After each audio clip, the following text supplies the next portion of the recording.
Vince, how long have you been using D'Addario strings? No, as far back as I can remember.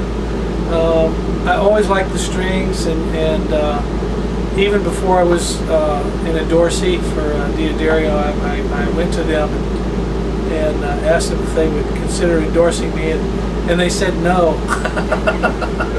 and you know, I didn't care. I still used the stuff. And then when things kind of turned around, started doing a little better, we went back and they said yes this time. And it's about the only string I've ever used, you know, since as far back as I can remember. And just everything about them, I like them. I like them on acoustic guitars, especially electric guitars, and just the way the winding is, and how they feel on my fingers, the stuff in between, and just always enjoyed them. They feel great.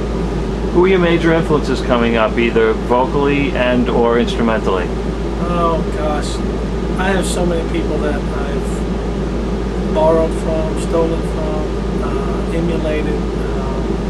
Early on, as a young boy, Chet was my hero. I loved the way Chet Atkins played, how effortless he made it seem. And then as I got, you know, I loved every rock guitar guy. As a teenager, I was trying to play the same solos of all the guys that I was hearing on records. And then as I got a little older, I found myself kind of stumbling into a lot of musicians that a lot of people didn't necessarily know so much about. Guys like Larry Carlton and Albert Lee. All the musicians knew about these guys, you know.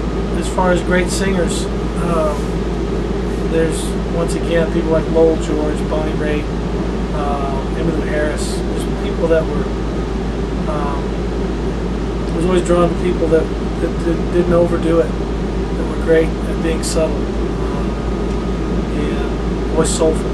Have you ever had any major breakdowns of any kind during a live performance, gear-wise? Anything either funny or embarrassing that you remember? Well, sure. All of the above. You know, I had a bird crap on my head one time at the show, and that was pretty funny. You know, gear always blows up. Gear always lets you down at some point. And what's funny is you always, you know, you're trying to suss it out in the middle of a show, and it's so frantic and it's so important, and it's just one knob that got bumped or this or that, and you go through this whole chain of things to try to find out where the problem is, you know. But for the most part, everything out here runs pretty smooth. Do you have a most memorable performance in your career thus far? You know what, I really, as far as the most memorable performance, there's some that stand out that are special just because of maybe what you get to do.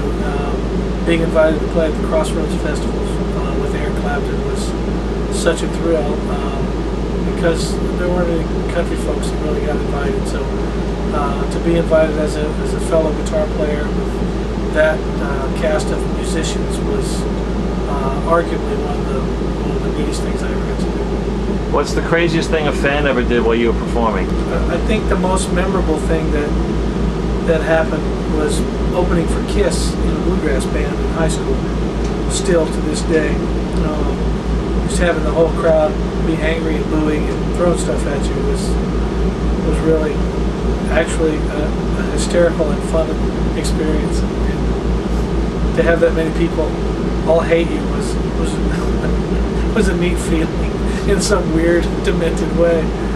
But no, it's, you know, all in all, it's pretty sane. You get a few that are a little over the top. You know, I don't get many stage rushers, you know, anymore. If they do, they're usually in a walker. We can get them stopped and handled before they get to me.